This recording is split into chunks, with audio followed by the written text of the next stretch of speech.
Welcome to the Retire Right podcast with Larry Heller. You deserve complete financial advice. There's no acceptable alternative if you want a plan to live well and on your terms. Complete financial advice equals complete peace of mind. Now, let's get into this week's podcast episode. Hello and welcome to Retire Right with Larry Heller from Heller Wealth Management. Today, Larry has a special guest on the show. That is Bill Bresnan. Bill has been a golf professional at Colonial Springs Golf Club since 1998. He also worked at PGA National Resort in Sankaty Head Golf Club in Nantucket, Massachusetts. He served on the Metropolitan PGA Section Board of Directors from 2017 through 2019. Bill has played in 5 New York State Opens. He has been teaching golf since 1993 to all levels and ages, beginners to PGA and LPGA tour players, 5-year-old to 83-year-old. Recently, Bill has turned 50, happy birthday, Bill, and has started competing in senior professional events at the club pro level. Larry, I've said it before, but you always bring on the best guests. We try, Eric. I'm telling you, this is going to be fun. I love golf. I'm terrible at it, but I love it. So why did you bring Bill on the show today? Well, I belong to Colonial Springs, and I've taken lessons with Bill. And for those of you that don't know, Colonial Springs, which is in Farmingdale, has 3 9-hole golf courses with 2 beautiful lakes. It is a very challenging course with a lot of fescue, but it's a lot of fun. And it's a golf-only club. We'll talk about that a little bit more. But I wanted to talk to Bill a little bit more about golf, and especially golf and aging for those 50 and years older and some 60-year-olds also. So Bill, why don't we get started? How did you get started in the business? Oh, sure. I started probably back at 13 years old. I started as a caddy, and it progressed from there. I would be done caddying and just piqued in interest, and I didn't really progress in other sports such as soccer and basketball. And I ended up just being like a gym rat at a golf course. You know, every day after making a loop, be at the driving range, playing the course. And then by senior year of high school, shooting in the low 70s and made the golf team at Nassau Community College. So what courses did you play on mostly growing up? I grew up working at Garden City Country Club. I also worked at Lawrence Country Club, all local to Long Island. And then you played at Nassau Community? Yes. And then, you know, from there, I knew the golf business was the way I was going to go. And I transferred down to Mississippi State University. And at the time, Mississippi State was one of 2 schools in the country that offered professional golf management as a minor to your major. And what professional golf management program did, it fast-tracked you to your PGA membership. And then you got your PGA membership, and tell our audience a little bit about that. So the PGA membership trains you for the business side of golf. It teaches you all aspects, and then you find a career path through there. So I knew turf grass, golf cart fleet management, teaching, merchandising. So more for the business side rather than purely competing as a professional golfer. You're trained to become a golf professional. So where did you start out after college?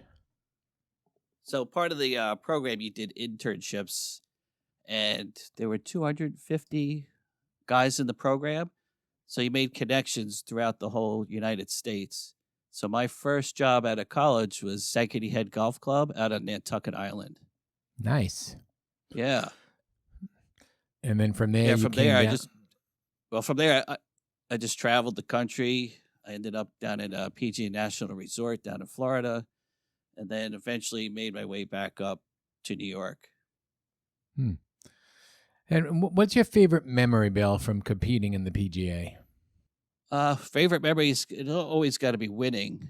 And I've had the pleasure with Colonial Springs of traveling with a bunch of members playing in programs as team events. And number of times throughout the years, I've been lucky enough to have some pretty good teams that went on to win the events.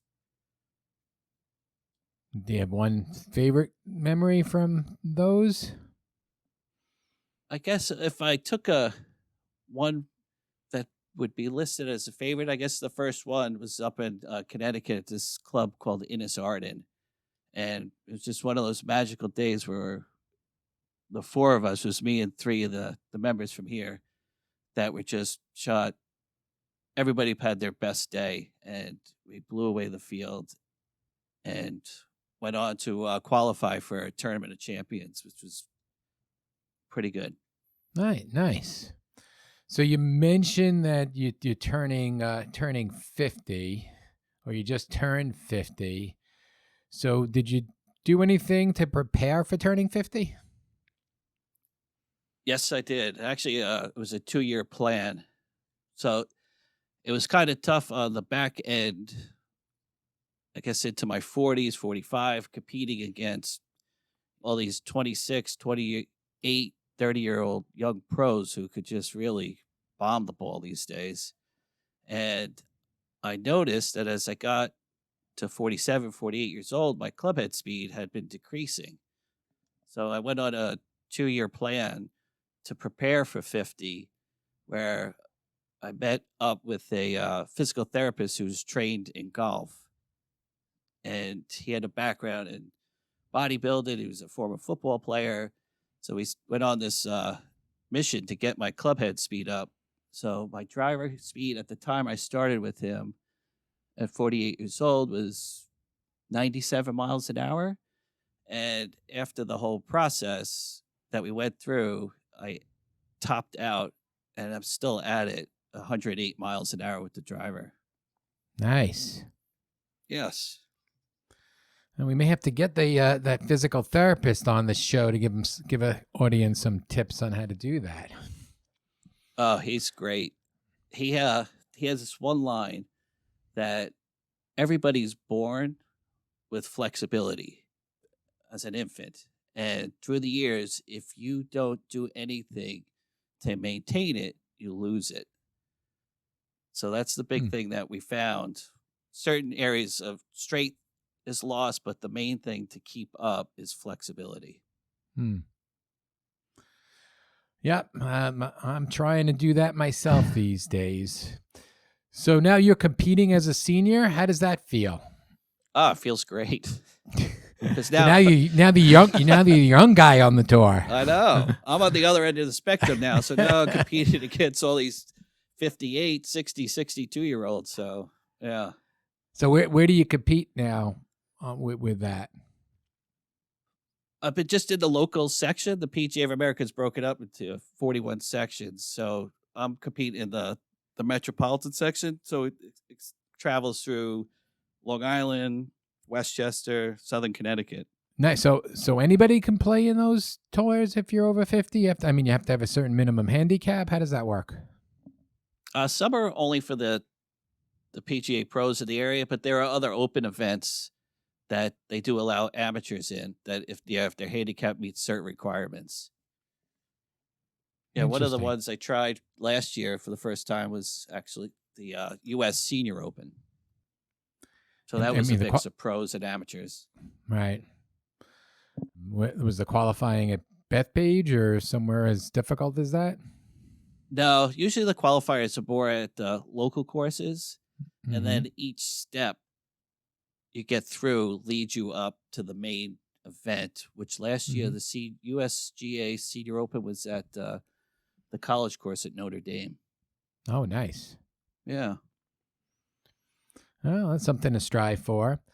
So, again, for the audience, Bill is a teaching pro at Colonial Springs and works with a lot of the guests and the clients there. So why don't you tell us a little bit about that and about maybe your most memorable experience working with a client? Sure. Teaching was always the reason why I got into the business. I remember as a kid on the range, just always would sit up next to the assistant pros and the head pro and just eavesdrop on what they were doing. And that was the path I chose. that led to me coming to Colonial Springs because I got advice very early on. If you want to be a great teacher, you need a great range. And as you know, Larry, the practice facility at the driving range here at Colonial is, one of the best on the island. So from that, I had students like said in the intro from 5 years old all the way up to 83 years old, which I commend a couple of the 80-year-olds that still have this thirst for knowledge and learning at that age. And that's the thing that I like the best is all these people that come for lessons wanting to keep on learning. And same thing with me. I'm always trying to keep my instruction current and up to date. And the question you asked, I guess I've had, like we say, plenty of students, but I had this one young girl that started with me when she was 7, who I followed her journey all the way up to the LPGA tour, which is, I guess, one of the biggest accomplishments to see someone start as a beginner, work up to the top level in the sport. You want to mention? I mean, I know who you're referring to. Oh, sure. Yeah, the young lady's name is Annie Park, who grew up in Bethpage and actually went on to win the ShopRite Classic in Atlantic City 2 years ago. Yeah, she's some player I've seen her hit at the club. For those what Bill was talking a little bit about the driving range, the one nice thing about the driving range at Colonial Springs, it's a all grass driving range, so you really get a feel of practicing your shots when you're working on the range. Plus the chipping area and the putting area, so it's a great facility for practicing. And of course, as all golfers out there know, you always need to work on some part of your game.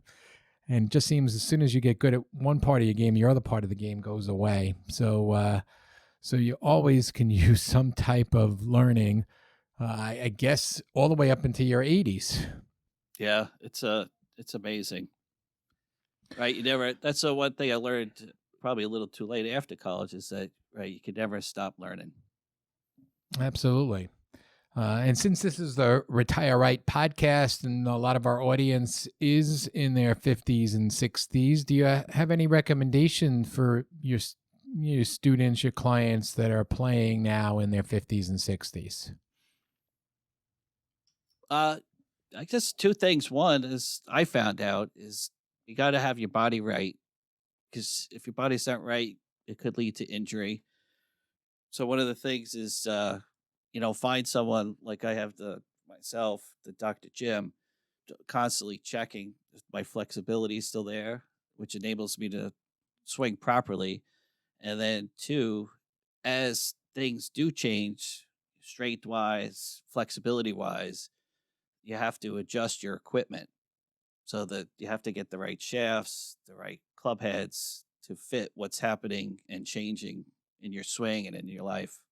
And what about people that are never played golf before and now have some more time because they are in their 50s and 60s and luckily enough to have some more time and want to take up golf? What do you suggest that they do?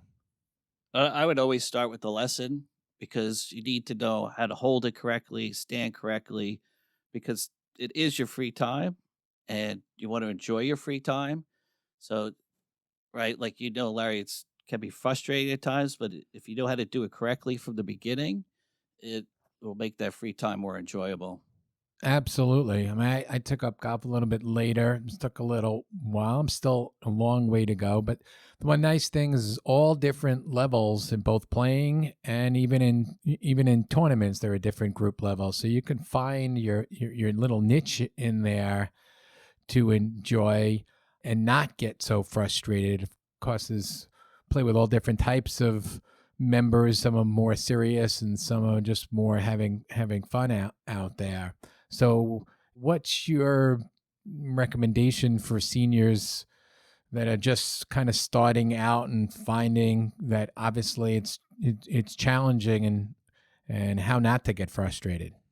That's in golf. It's usually you're coming in as an individual And like you said, there is a skill level for every individual. And just get out, being social, coming to the club, finding the group that fits right for you.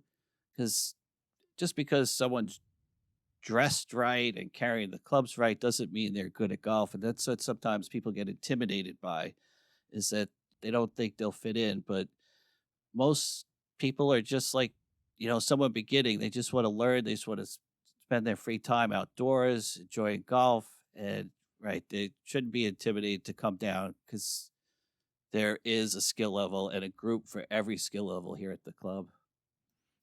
Absolutely. So what can a good coach do for me or for someone that's taking lessons? Well, one, they're going to check the fundamentals to make sure they're right. And then two, a good coach is going to teach you how to play the game. I think that's the key to finding a good coach, is someone that's not going to just sit there and kind of drill mechanics into you, but more to figure out who you are and how they can make you enjoy the game more, and how it fits into what your goals are in improving to, again, just go out and have fun. So Yeah, that's it. At the end of the day, that's what it's about. absolutely. It's having fun, and the nice thing about golf, at least for me, is that you can play with all different levels. And personally, for me, that I've got my three boys that I play with, and they're all different levels, and it's definitely personally rewarding to be able to go out there and play with them. It's a little disheartening when I see how far they hit it compared to me, but it's a great sport that you can play with different levels. So even if you never played golf before, it's a great thing to take up even at an older age like I did. To tell you the truth, too, we even have some members that just practice and use the range and don't really venture out into the course that much. That they'll come down, use the practice facilities, and just sit and enjoy some nice lunch. Yeah, I know. I see one of those members all the time, and he's always there on the practice range. Yeah, that Um, particular gentleman, I don't think he's played in 4 years. He loves to practice. hmm.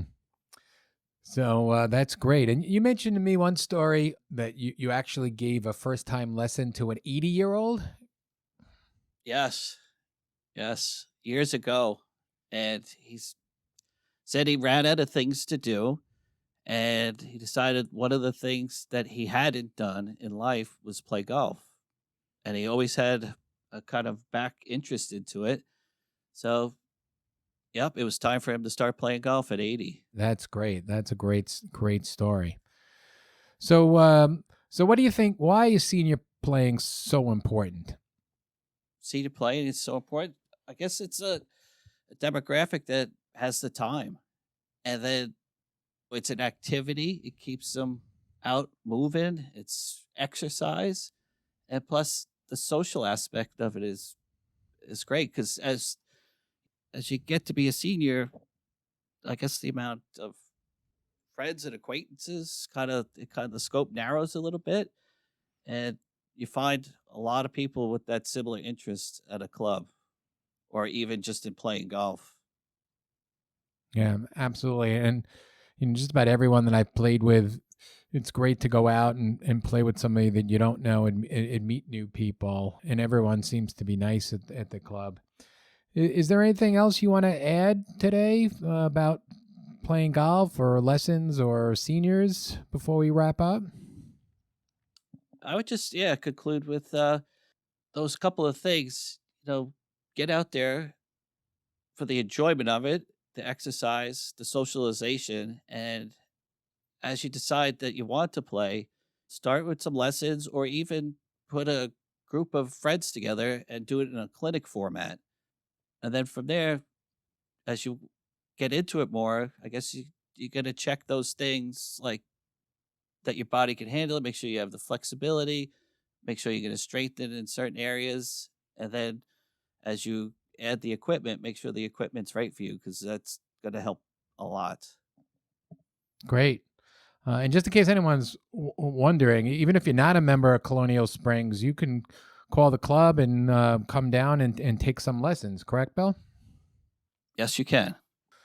So this has been great. I hope the audience has gotten something out of this today. And thank you, Bill, for joining us today.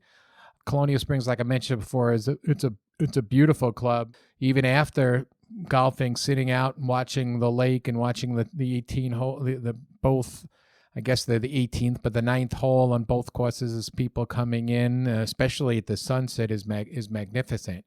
So if you'd like some more information about Colonial Springs or to speak with Bill directly, you can reach Bill at 631-643-1050 and extension 23, or check out Colonial Springs at the website colonialspringsgolf.com.